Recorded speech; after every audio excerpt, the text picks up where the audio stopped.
मेरे प्यारे देशवासियों, भारत में खेती और उससे जुड़ी चीजों के साथ नए आयाम जुड़ रहे हैं। बीते दिनों हुए कृषि सुधारों ने किसानों के लिए नई संभावनाओं के द्वार भी खोले हैं। बरसों से किसानों की जो मांग थी, जिन मांगों को पूरा करने के लिए किसी न किसी समय में हर राजनीतिक दल ने उनसे वायदा किया था, वो मांगे पूरी हुई हैं।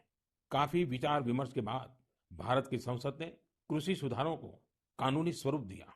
इन सुधारों से न सिर्फ किसानों के अनेक बंधन समाप्त हुए हैं, बल्कि उन्हें नए अधिकार भी मिले हैं, नए अवसर भी मिले हैं।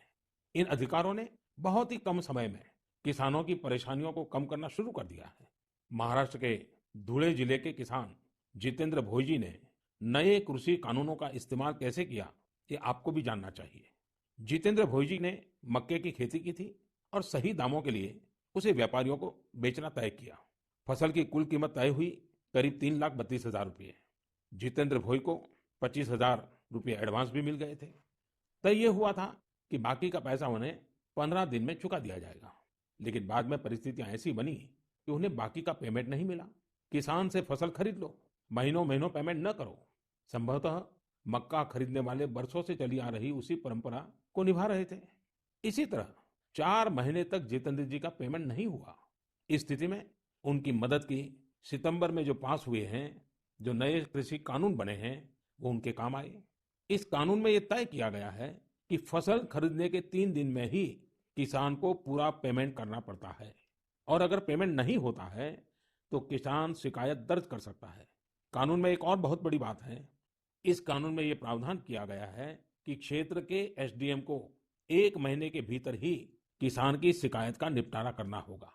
अब जब ऐसे कानून की ताकत हमारे किसान भाई के पास थी, तो उनकी समस्या का समाधान तो होना ही था। उन्होंने शिकायत की और चंद ही दिन में उनका बकाया चुका दिया गया। यानी कि कानून की सही और पूरी जानकारी ही जितेंद्र जी की ताकत बनी। क्षेत्र कोई भी हो, हर तरह के भ्रम और अफवाहों से दूर सही जानकारी हर व्यक्ति के लिए बहुत बड़ा संबल होती है। किसानों में जागरूकता बढ़ाने का ऐसा ही एक काम कर रहे हैं राजस्थान के 12 जिले में रहने वाले मोहम्मद असलम जी। ये किसान उत्पादक संघ के सीईओ भी हैं। जी हाँ, आपने सही सुना, किसान उत्पादक संघ के सीईओ। उम्मीद है बड़ी बड़ी कंपनियों के सीईओज को ये सुनकर अच्छा लगेगा कि अब देश के दूर दराज वाले इलाकों में काम कर रहे किसान संगठनों में भी सीईओज होने लगे हैं। तो साथियों, मोहम्मद असलम जी ने अपने क्षेत्र के अनेकों किसानों को मिलाकर एक व्हाट्सएप ग्रुप बना लिया है। इस ग्रुप पर वो हर रोज आसपास की मंडियों में क्या भाव चल रहा है, इसकी जानकारी किसानों को देते हैं। खुद उनका एफपीओ भी किसानों से फसल खरीदता है। इसलिए उनके इस प्रयास से किसानों को निर्णय लेने में मदद मिलती है। साथियों, जागरूकता है तो जीवंतता है। अपनी जागरूकता से हजारों लोगों का जीवन प्रभावित करने वाले एक कृषि उद्यमी श्री वीरेंद्र यादव जी हैं। वीरेंद्र यादव जी कभी ऑस्ट्रेलिया में रहा करते थे। 2 साल पहले ही वो भारत आए और अब हरियाणा के कैथल में रहते हैं। दूसरे लोगों की तरह ही खेती में पराली उनके सामने भी एक बड़ी समस्या थी। इसके सॉल्यूशन के लिए बहुत व्यापक स्तर पर काम हो रहा है। लेकिन आज मन की बात में मैं वीरेंद्र जी को विशेष तौर पर जिक्र इसलिए कर रहा हूं क्योंकि उनके प्रयास अलग है, एक नई दिशा दिखाते हैं। पराली का समाधान करने के लिए वीरेंद्र जी ने पुआल की गांठ बनाने वाली स्ट्रॉ बेलर मशीन खरीदी। इसके लिए उन्हें कृषि विभाग से आर्थिक मदद भी मिली। इस मशीन से उन्होंने पराली के गट्ठे बनाना शुरू कर दिया। गट्ठे बनाने के बाद उन्होंने पराली को एग्रो एनर्जी प्लांट और पेपर मिल को बेच दिया।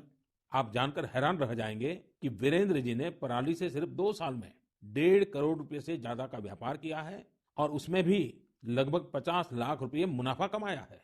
इसका फायदा उन किसानों को भी हो रहा है जिनके खेतों से वीरेंद्र जी पराली उठाते हैं। हमने कचरे से कंचन की बात तो बहुत सुनी है, लेकिन पराली का निपटारा करके पैसा और पुण्य कमाने का यह अनोखा उदाहरण है। मेरा नौजवानों, विशेषकर कृषि की पढ़ाई कर रहे लाखों विद्यार्थियों से आग्रह है कि वो अपने आसपास के गांवों में जाकर किसानों को आधुनिक कृषि के बारे में, हाल में हुए कृषि सुधारों के बारे में जागरूक करें। ऐसा करके आप देश में हो रहे बड़े बदलाव के सहभागी बने।